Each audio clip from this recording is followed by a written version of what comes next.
Ok, Alejandra. Bueno, buenas tardes a todos, a todas y todos, a los que nos están siguiendo en estos momentos, en particular a los estudiantes del Diplomado en Archivística, que es un proyecto conjunto entre el Archivo Nacional de Chile, la Universidad de Chile a través del Archivo Central Andrés Bello, que me honra dirigir, y la Facultad de Filosofía y Humanidades de nuestra universidad. Agradezco muy especialmente a Alejandra Matus y a Diego Pardo, que nos acompañan hoy en día en este panel, que es nuestro primer panel abierto. El diplomado en archivística, ¿cierto?, lleva ya 4 años impartiéndose y, ¿cierto?, tomamos la decisión hace un par de años de que estos paneles que forman parte del programa puedan ser compartidos con la comunidad en general para poder difundir de mejor manera la profesión archivística, los problemas de los archivos en Chile, que suelen ser, ¿cierto?, más desconocidos, y cruzar, ¿cierto?, nuestras problemáticas con otros, ¿cierto?, cientistas sociales, humanistas, activistas, gente del mundo público. Así que hoy en día estamos aquí convocados en esta relación entre archivos y COVID-19, ¿no? O sea que ha estado muy en la palestra, en primer lugar, el acceso a la información, la transparencia de los datos, y para la profesión archivística, ¿verdad?, es muy relevante la relación que existe entre, ¿cierto?, la democracia, la profundización de la democracia y los archivos, las políticas públicas, la modernización del Estado. Voy a presentar a quienes nos acompañan, vamos a trabajar con algunas preguntas, con 3 preguntas en específico, y cada uno de nuestros invitados van a tener ahí un tiempo para responder, de un máximo de 5 minutos, y ojalá nos queden algunos minutos para responder algunas preguntas y un cierre. Ambos tienen compromisos previos, así es que vamos a hacer una sesión no de la extensión de las clases del módulo, sino que un poco más corta, pero espero que concisa. Bueno, estamos con Alejandra Matus, que es periodista y escritora, periodista de la Pontificia Universidad Católica de Chile, tiene un máster en Administración Pública en Harvard Kennedy School of Government de la Universidad de Harvard, es Newman Fellow por la Universidad de Harvard y autora y coautora de varios libros, entre ellos, ¿cierto?, bastante conocidos, espero por la gente, como Crimen con Castigo, el año 96, El Libro Negro de la Justicia Chilena, Injusticia Duradera y Los Archivos del Cardenal, Casos Reales, que también fue llevado a las pantallas. Su trabajo ha sido premiado internacional y nacionalmente, así que muchas gracias, Alejandra, por estar con nosotros. Gracias. Diego Pardo, que es presidente ejecutivo de Espacio Público, ¿cierto?, también un organismo que ha estado muy presente, ¿cierto?, en los debates recientes, abogado de la Universidad de Chile, magíster y doctor en Derecho por la University of California, profesor asistente del Departamento de nuestra Facultad de Derecho. Muchas gracias, Diego, y un gusto conocerlos ambos por estas vías virtuales en las que nos encontramos en estos momentos. Así que vamos a comenzar, ¿cierto? Voy a hacer un cierto marco muy breve que tiene que ver con las directrices, ¿cierto?, de 2 organizaciones muy importantes, que son el Consejo Internacional de Archivos, el ICA, y la Asociación Latinoamericana de Archivos, el ALA, que han manifestado que el papel de los archivos en esta crisis del COVID es muy relevante, porque es un deber documentar la crisis, ¿verdad? Y se vuelve muy esencial, en particular, también asociado a lo que la UNESCO, en la Declaración Universal de los Archivos del 2011 afirmó, que los archivos custodian decisiones, actuaciones y memoria, y son fuentes fiables de información que garantizan seguridad y transparencia en las actuaciones administrativas.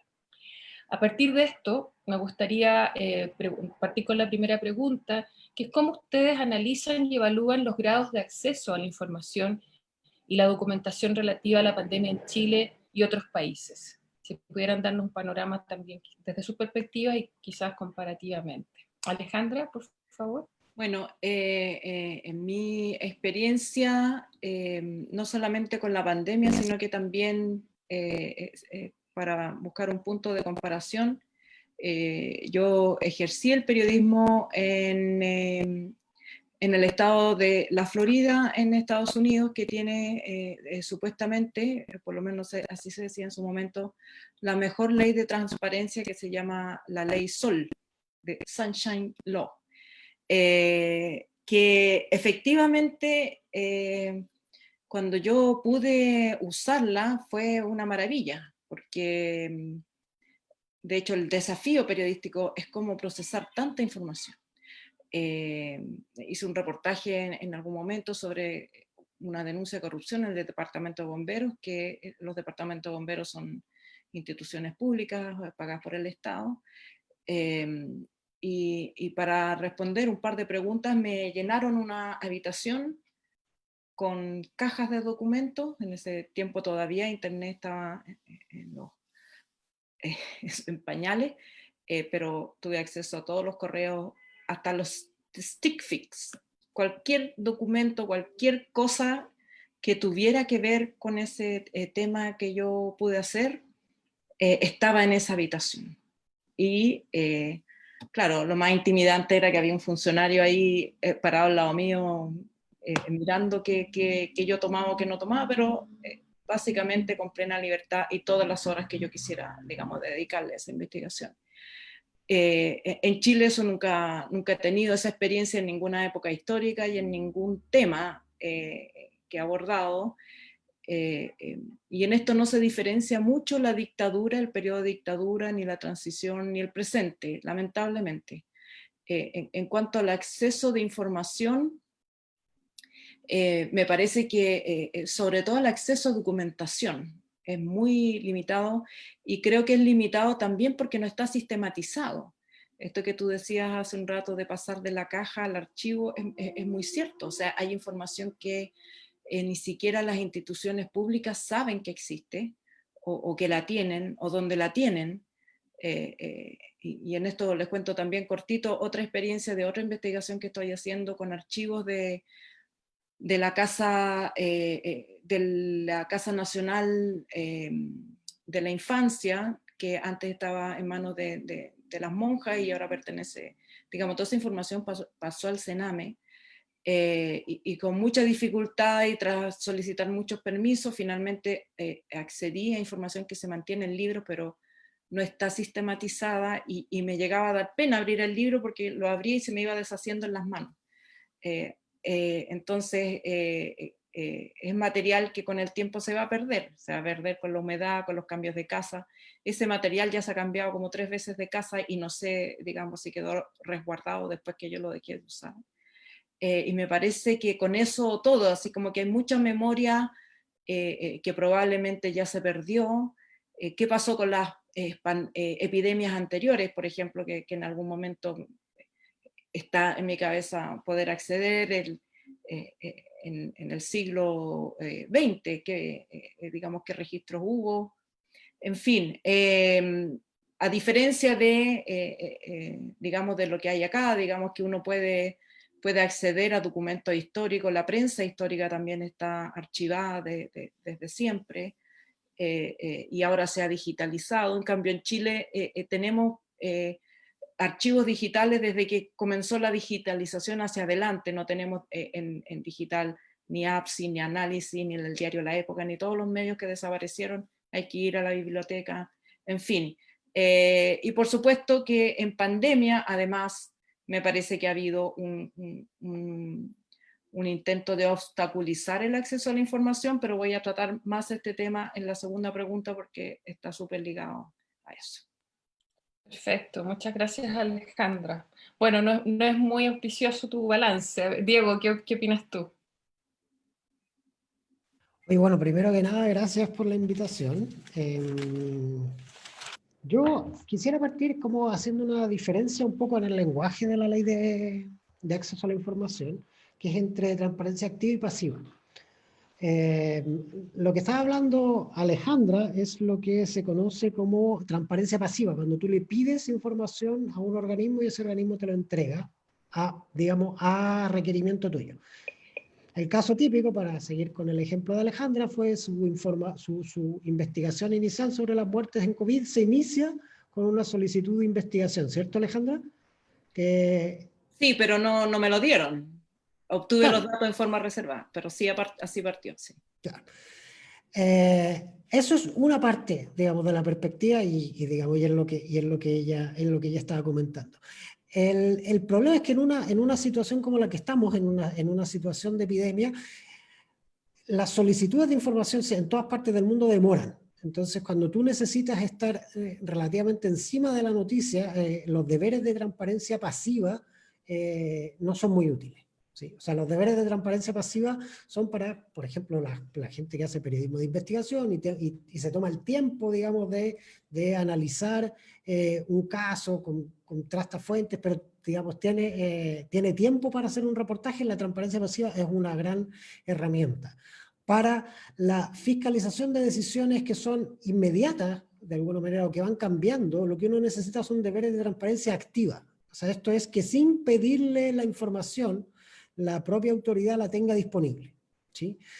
Esto es lo que ocurre con algunos antecedentes relativos a las políticas públicas del COVID, que efectivamente están disponibles. Hay un GitHub del Ministerio de Ciencia donde hay bastante información, está el informe epidemiológico, están las conferencias de prensa diariamente que disponibilizan cierta información.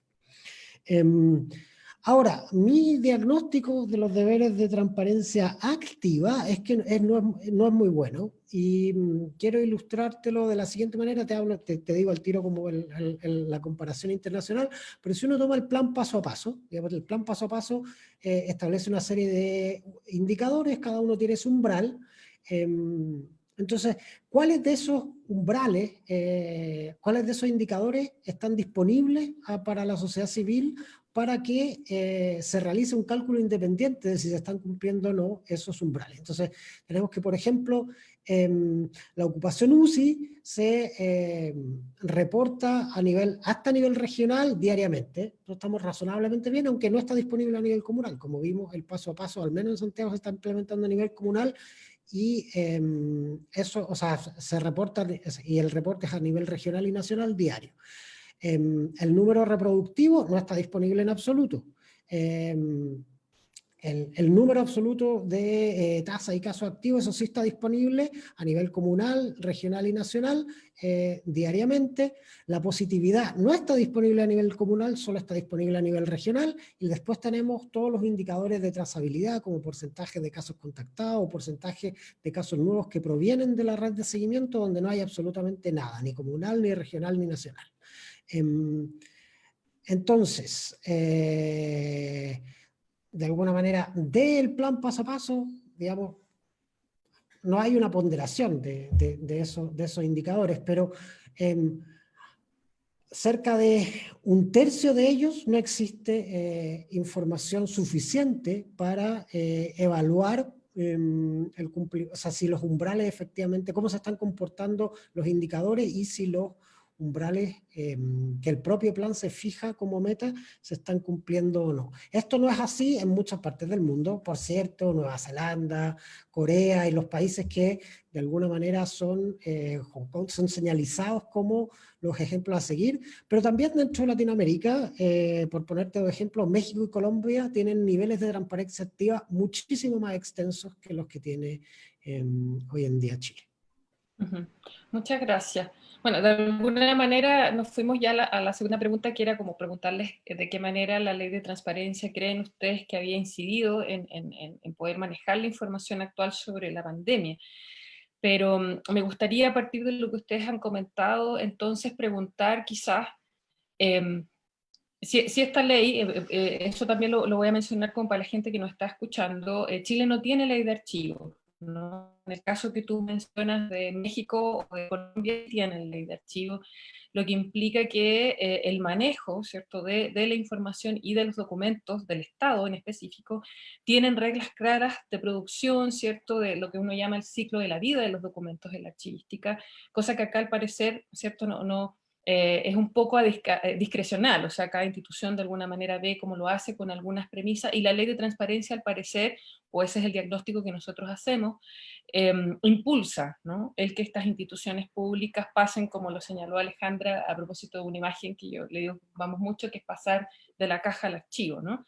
En ese contexto, entonces, en estas situaciones que ustedes describen, ¿qué creen que es lo que está sucediendo, o lo que se está haciendo mal, diríamos, por ponerle alguna palabra, para que estos datos no sean confiables? Porque al parecer aquí está la cuestión, ¿cierto? Tanto en lo que dice Diego, Alejandra, al parecer hay un principio de desconfianza, ¿cierto?, de la sociedad respecto a la información, que pasaría por cómo se está manejando esto. O sea, instituciones en realidad? ¿Le corresponde al Ministerio de Ciencia, por ejemplo, tener el dato validado? ¿Le corresponde al Ministerio de Salud tener el dato validado? ¿Dónde, digamos, no? Al parecer es como eso lo que tanto Alejandra dice con sus indagaciones, como lo que nos dice Diego desde su apreciación también como abogado, ¿no? Alejandra.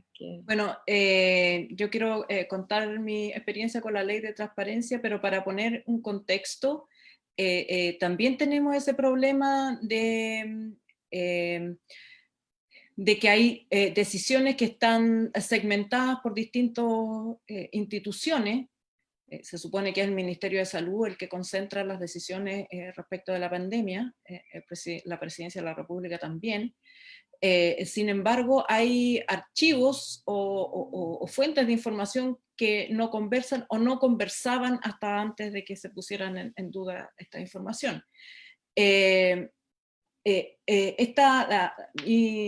Mi historia con la ley de transparencia en este episodio partió con las dudas respecto del número de fallecidos, y para calcular, usar un cálculo que se usa internacionalmente para detectar el exceso de muertes en el periodo de pandemia, necesitaba acceso a la información del registro civil.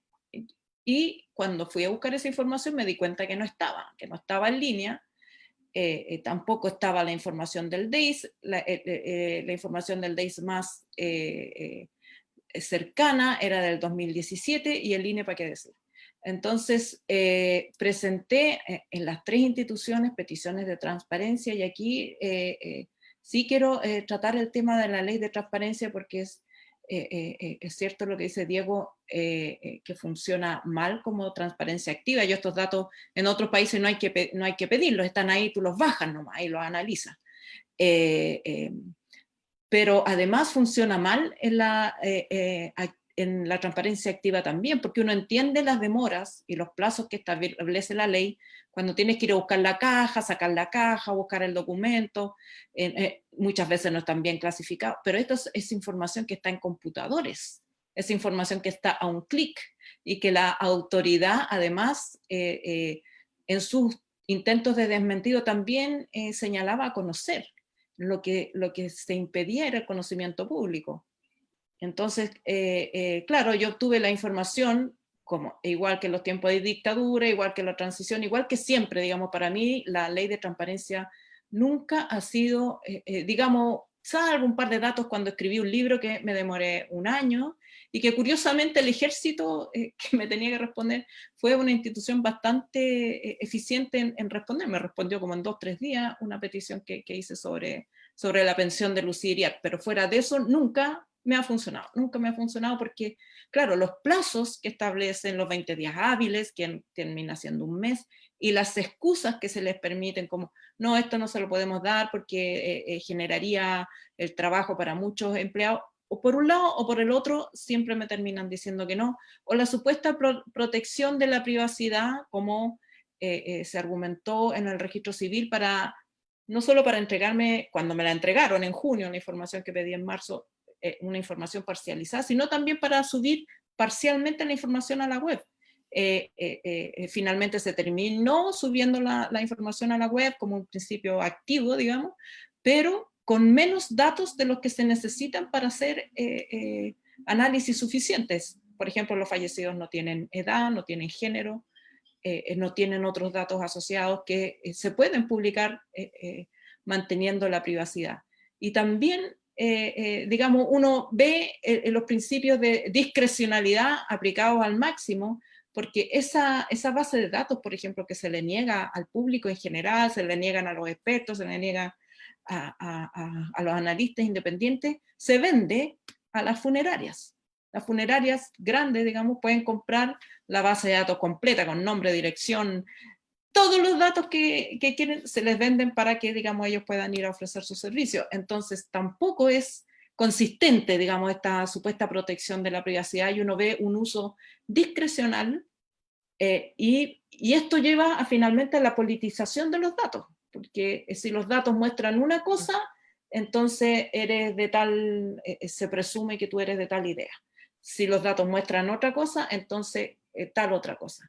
cuando la política debiera estar después de los datos, como ocurre aquí, digamos aquí los datos, nadie discute los datos, y todo el mundo sí discute confinamiento o no confinamiento, economía versus salud, se discuten las mismas cosas, pero nadie discute cuántos muertos hay, ni las curvas de contagio, ni los planes de trazabilidad, ni las fallas que tienen, digamos, porque los datos están disponibles, y yo creo que en Chile, para terminar la idea, existe formalmente, esto que para los rankings de transparencia internacional, sí, existe una ley, existen procedimientos, te responden en 48 horas, sí, pero ¿qué te responden?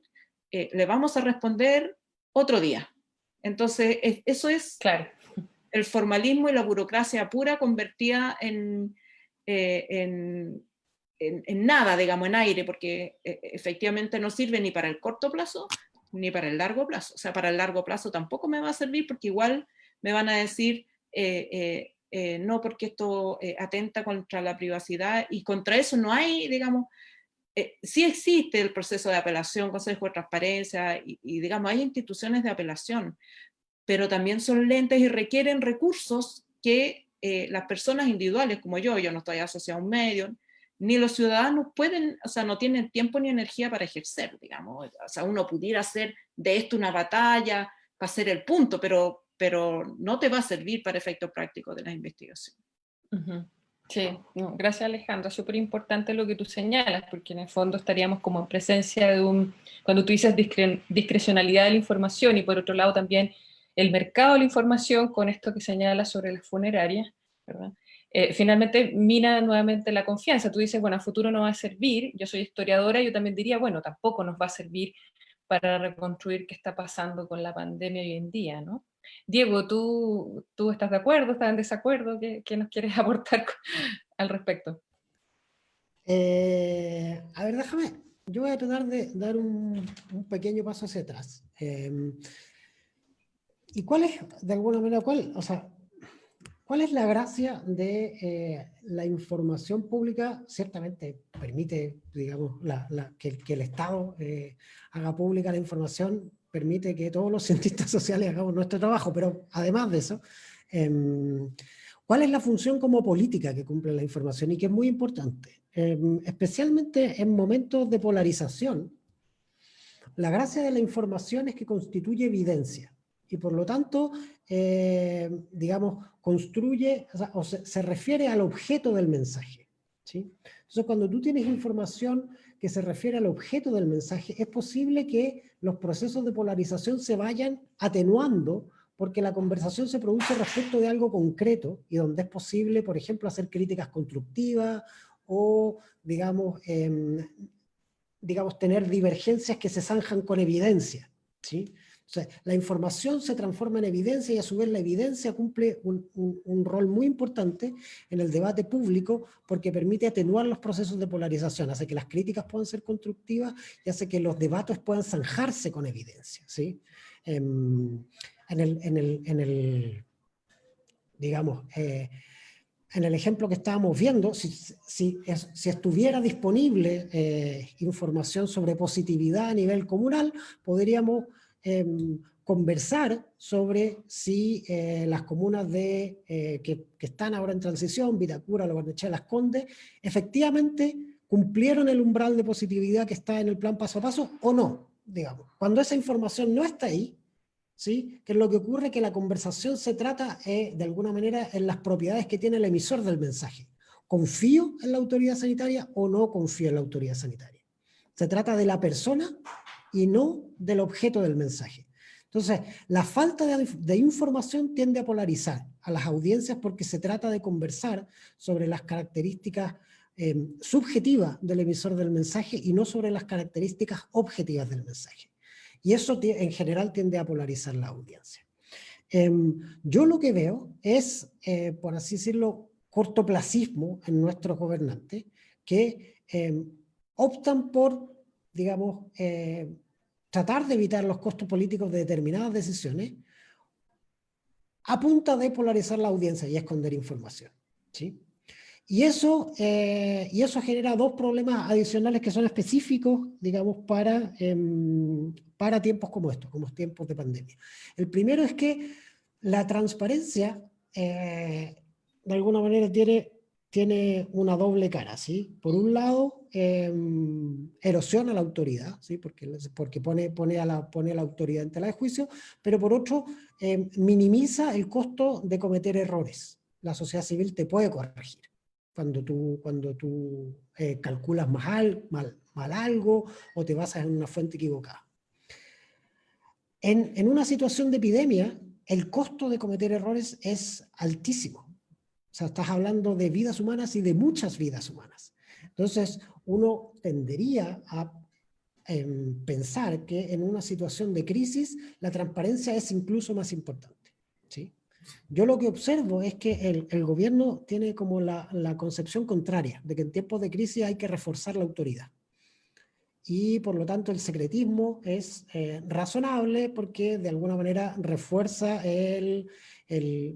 refuerza la autoridad de quienes toman las decisiones. Yo creo que es precisamente lo contrario. En tiempos de crisis la transparencia es incluso más importante porque se toman decisiones rápido, entonces es más probable cometer errores, y la magnitud del error, como estamos hablando de vidas humanas y de muchas vidas humanas, es incluso más importante hacer todos los esfuerzos socialmente posibles por evitarlo. Y por otro lado, la información efectivamente rompe un poco esta idea de una autoridad verticalmente superior a los súbditos. Pero por otro lado, la transparencia también permite construir liderazgos participativos. Si uno mira, por ejemplo, el caso de Nueva Zelanda, es como el típico que se cita, ¿no? Que tiene una líder muy convocante, que se basa en la transparencia y donde las decisiones, en vez de ser percibidas como impuestas por las personas, son percibidas como que las personas participan en ello. Ese es de alguna manera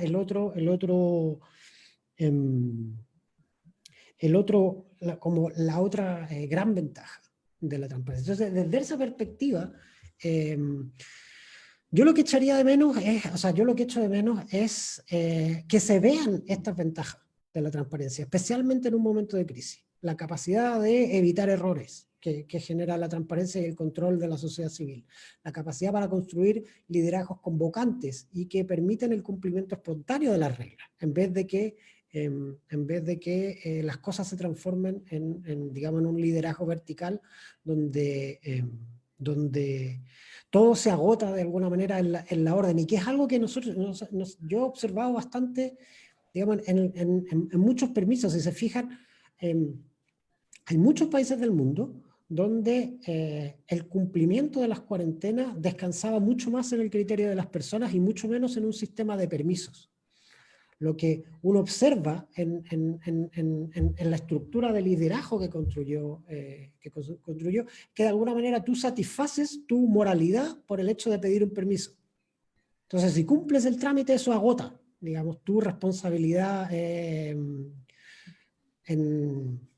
Y eso, de alguna manera, lo que hace es que la gente, o sea, digamos, las empresas piden permiso, o sea, cumplan con el trámite de permiso, aunque sustantivamente no necesiten trabajar en emergencia. En fin, voy a parar ahí para no irme, para no seguir con la digresión, pero eso, yo echo de menos que un compromiso, por así decirlo, genuino de la autoridad por la transparencia, que sea capaz de ver que la transparencia, más allá de generarle costos en el corto plazo, en el largo plazo es una tremenda inversión social. Perfecto. Alejandra, bueno, vamos a ir a la tercera parte ya de lo que les habíamos propuesto, pero que está totalmente en relación con lo que han estado comentando. O sea, si efectivamente la ley de transparencia o el acceso a la información, por lo que ustedes plantean, tiene varias partes. Por un lado hay una tradición autoritaria, ambos lo han señalado, una tradición autoritaria que se traduce también en esta actuación en momentos de crisis, que incide en el manejo de los datos, que efectivamente todas las organizaciones internacionales de archivos lo señalan, o sea, el acceso a la información y también, ¿cierto?, la manera de construir el dato es un derecho humano, ¿no? Porque tal como dijo Diego, hay vidas en juego. Entonces, ¿qué hacemos, no? O sea, si la ley de transparencia, porque tampoco podemos, o sea, si no somos activos en la transparencia, pero por otro lado, ¿cierto? Hay una manera de hacer que nos impide, en realidad, acceder a los datos, ¿qué hacemos, no? ¿Qué es lo que tendríamos que entonces pedir, además en situación de crisis, ¿no? Además de, evidentemente, por ejemplo, redes sociales, lo que ha hecho Alejandra en las redes es transformar, es hacer uso de las redes sociales como espacio público activo, ¿no? Pero bueno, eso no es institucionalidad. Entonces, ¿qué me gustaría oír? O sea, ¿qué es lo que ustedes creen que permite garantizar esa transparencia de las actuaciones públicas? Sí, la propia ley de transparencia tiene estos problemas, ¿no?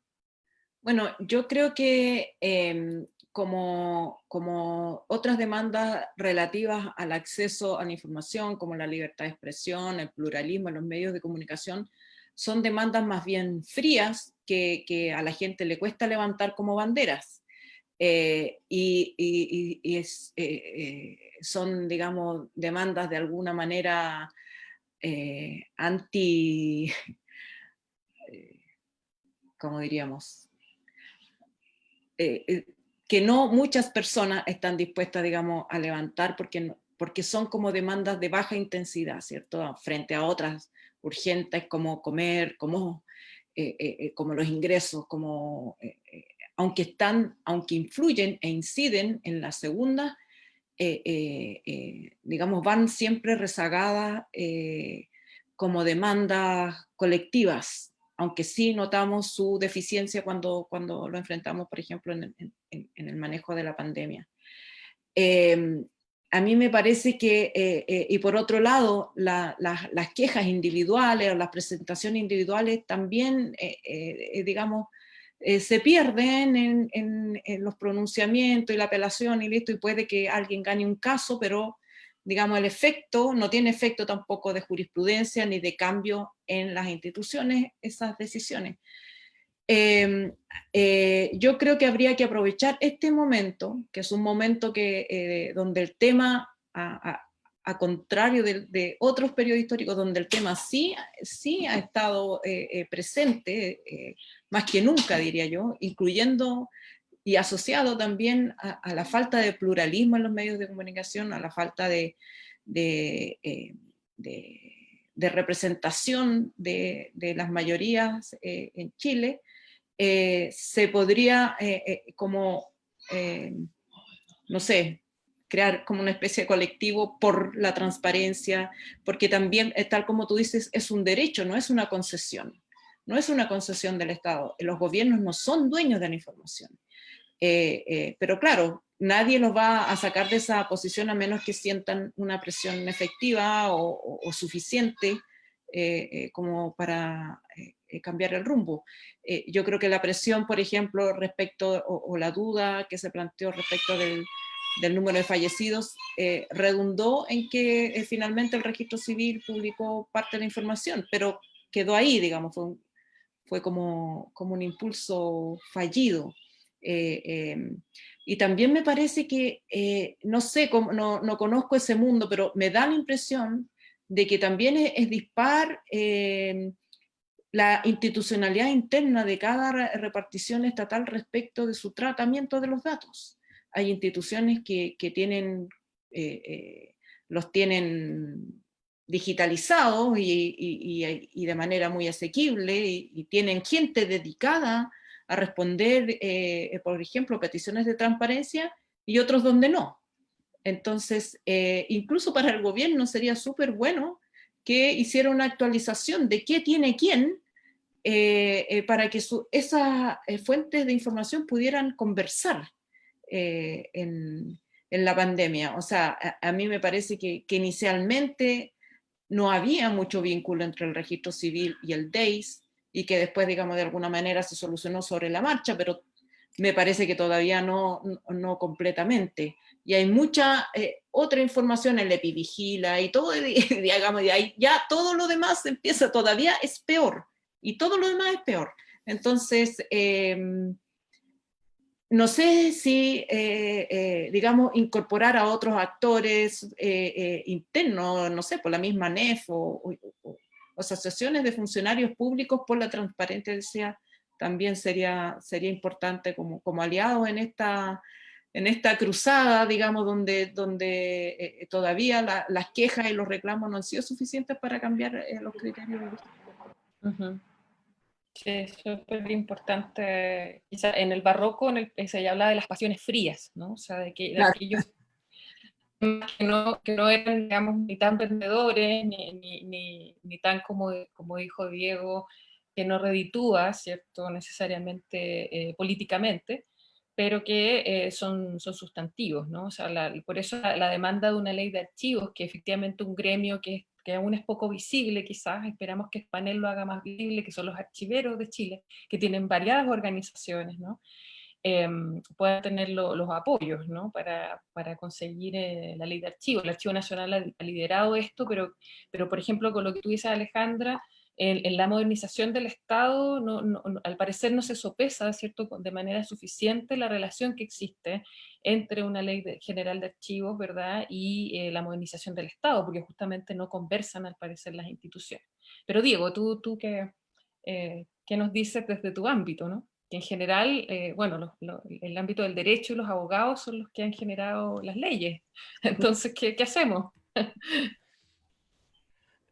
O sea, yo creo que en términos, o sea, lo que muestra la experiencia con la ley de transparencia es que de alguna manera tú no puedes conseguir imponer como una cultura de transparencia a punta de procedimientos en los que las propias instituciones no creen. Desde el principio, la ley de transparencia en términos activos se ha cumplido en los mínimos y en los términos pasivos se descansa en la litigación. ¿Sí? Una parte de eso tiene que ver con la estructura de la propia ley, digamos, a las organizaciones públicas les resulta gratis perder un caso en el Consejo de la Transparencia, no tiene ninguna sanción asociada, ningún riesgo reputacional, no pierden, qué sé yo, PMG o recursos, evaluación, no, les da exactamente lo mismo ganar o perder un caso ante el Consejo para la Transparencia, un amparo ante el Consejo de la Transparencia, y por lo tanto, en la disyuntiva entre litigar un caso o liberar la información de buena a primera, digamos, como perciben que tienen una ventaja en conseguir, digamos, esconder la información un tiempo, la decisión permanente es siempre litigar los casos. A mí, digamos, me ha pasado generalmente con estos casos que incluso uno los gana incluso casos que tú ganas siempre, te los litigan igual. El caso, digamos, uno de los casos recientes que me tocó durante la crisis de octubre, como profesor de Derecho, nosotros teníamos una clínica, una clínica de defensoría jurídica. Bueno, o sea, existe todavía, pero durante el estallido de octubre, digamos, la demanda de la cantidad de detenidos que existía era muy grande. Entonces nosotros empezamos a levantar un sistema paralelo de registro de los detenidos, porque, digamos, era necesario, digamos, mantener control respecto de dónde estaban los detenidos, cuándo entraban, cuándo los soltaban, tanto para ayudar a las familias como para controlar a la autoridad, como eventualmente posteriormente, cuando había delitos involucrados, exigir las sanciones correspondientes. Digamos, sistema de archivo básicamente lo que hacía era copiar los libros de detenciones de las comisarías de la región metropolitana. Y cuando uno iba a la comisaría y pedía el registro de detención, el registro de detención es público, lo dice la Constitución. La Constitución dice que el registro de detención es público. Es de las pocas cosas que es completamente público, que hay una norma constitucional que establece su publicidad. Y Carabineros sistemáticamente te lo negaba. Entonces tú ibas al Consejo de Transparencia, lo pedías, ganaba y, digamos, litigaban el caso y no te lo pasaban, tenías que conseguir de alguna manera la ejecución de la decisión y ahí recién te lo conseguían pasar. Pero yo creo que yo solamente debo haber litigado ese caso, no sé, unas 50 veces. ¿Sí? Y otros colegas míos otras tantas veces. Entonces, yo creo que hay, por lo pronto, digamos, en el diseño de la ley de transparencia, un error al no generar un compromiso como con el valor que está tratando de proteger. Si tú tienes una ley de transparencia y alguien pierde un amparo de por la ley de transparencia, obviamente debería tener una consecuencia institucional negativa para el que la pierde. Eso al menos te podría simplificar, o sea, eso al menos haría que no te litiguen todos los casos y que ya de alguna manera cuando las instituciones se aburran de que se los pidan, los pongan ellos mismos en transparencia activa. Entonces, lo que uno ve en comparación con legislaciones mejores, como las que citaba Alejandra, es que en Estados Unidos si un organismo pierde un litigio, tiene que pagar los costos. Digamos, del presupuesto de la institución tiene que salir el dinero para, digamos, para pagarle al abogado de la otra parte, para pagar el litigio. No sé si esa es la solución más adecuada, pero tiene que haber una consecuencia, digamos, adversa para que para que el organismo tenga un incentivo para, digamos, liberar la información primero, para que la excepción sea litigar y la regla general sea entregar la información. Bien. Bueno, ya estamos aquí en el cierre de alguna forma. Me gustaría, bueno, son muchos los temas. Espero que ojalá ustedes se pudiesen comprometer en algún momento en apoyarnos con la ley de archivos, porque la ley de transparencia no es una ley de archivos, como ya hemos visto. Así que ojalá que podamos bregar juntos hacia ese lugar.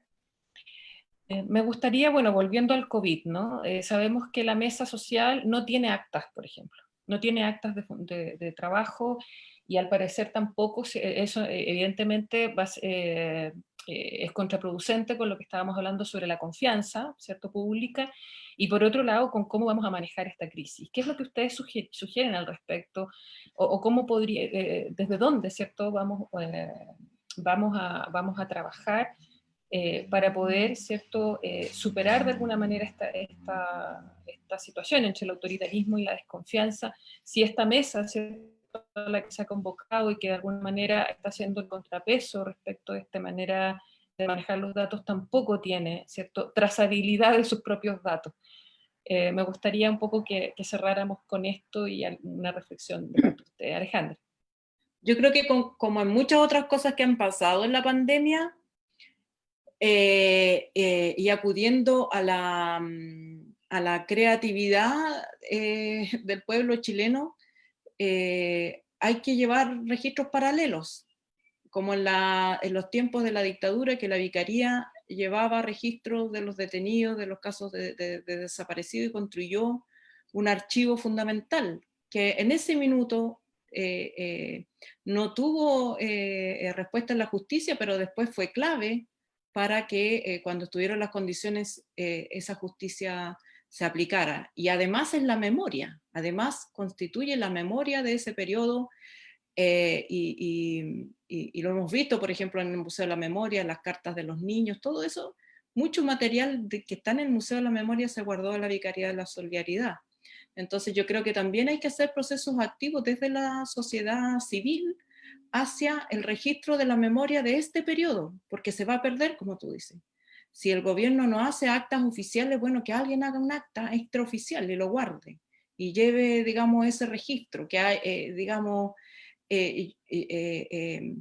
para el tema de los muertos, por ejemplo, yo no solamente pedí información al registro civil, hablé con administradores de los cementerios, hablé con gente en los hospitales, y en todos lugares hay gente que, en esto quería resaltar también lo que dice Diego, en todos lugares hay gente con miedo, porque en vez de ser un premio entregar información, hay castigos y hay amenazas de sumario y todo.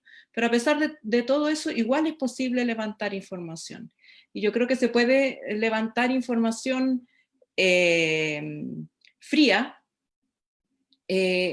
buscando aliados en distintas instituciones, probablemente no de primera línea, pero que están ahí y que a lo mejor tienen los datos, por ejemplo, construcción, cuántos féretros se construyeron.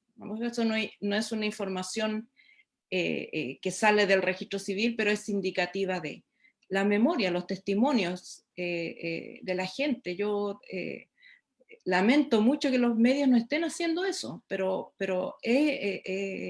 me parece que es la tarea periodística del momento, hablar con las personas que están sufriendo en este momento, por ejemplo, la pérdida de sus familiares, qué impacto ha tenido eso en su familia, la pérdida de trabajo, los ingresos. Y ahí hay mucha información que recoger y recopilar, donde las organizaciones sociales probablemente están en mejores condiciones que el propio Estado para recogerlas y procesarlas. Digamos, estoy siendo de alguna manera fresca, haciendo consejo, y yo estoy lejos y no puedo aplicar ninguno, pero es lo que se me ocurre, que recurrir, digamos, a la sociedad civil para guardar registros que estoy segura que en el futuro van a ser muy importantes. Muchas gracias, Alejandra. Diego, palabras ya al cierre. No, yo solamente, a ver, creo que, y esto es algo que he observado en varios debates, lo que tú mencionabas de las actas de la mesa social, es algo que se ha mencionado, por ejemplo, también respecto de las actas de la Convención Constituyente. Hay una especie como de temor por parte de los políticos en cuanto a que la publicidad disuade, impide llegar a acuerdos, ¿sí? Como que el tener las posiciones de quienes participan en una discusión accesibles para una audiencia externa, hace que no sean capaces de llegar a un acuerdo, y en cierto sentido hay evidencia sobre eso. Pero es verdad que, digamos, si tú, o sea, el miedo a la funa o el miedo a, digamos, a enfrentar consecuencias adversas, si tú defiendes cierta posición en un espacio como una mesa social o una convención constitucional, puede disuadir la posibilidad de llegar a consenso. Pero eso yo creo que tiene tiene una dimensión muy inmediata. Yo creo que lo que no termina de entender, la gente que presenta esa discusión, es que estos documentos también tienen una función histórica para reconstruir los